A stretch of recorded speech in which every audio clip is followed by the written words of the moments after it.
Okay, the last video was on systems of linear equations, and we talked about how to take a system of linear equations and convert it into a matrix.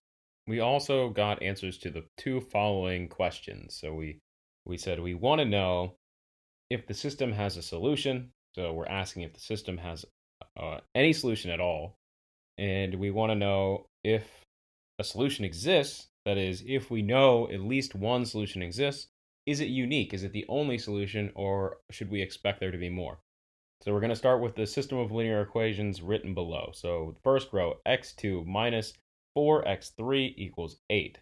And then we have row 2, 2x1 minus 3x2 plus 2x3 equals 1. And then row 3, we have 5x1 minus 8x2 plus 7x3 equals 1. Putting it into the form of an augmented matrix, we have the first row of the matrix is 0, and then we have 1, -4, and 8. Then row 2, we have 2, -3, 2, and 1. And then row 3, we have 5, -8, 7, and 1. To start, let's interchange the first two rows and scale the new row 1 by 1/2. And then we're going to add that new row 1, we're going to add that to row 3, but first we're going to multiply those values by -5 in row 1, and then add to row 3.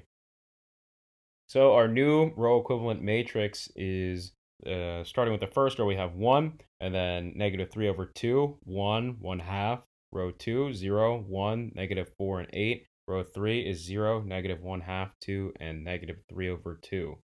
And now we want to put the system into triangular form.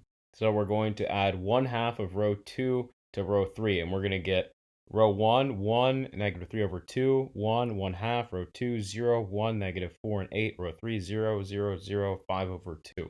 Okay, so if we look at row 3 here, we see that there's an inconsistency.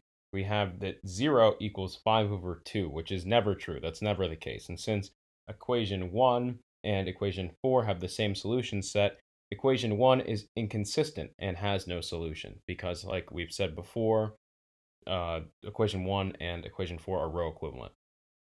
And that concludes this video. In the next video, we're going to be talking about row reduction and how to row reduce to echelon form.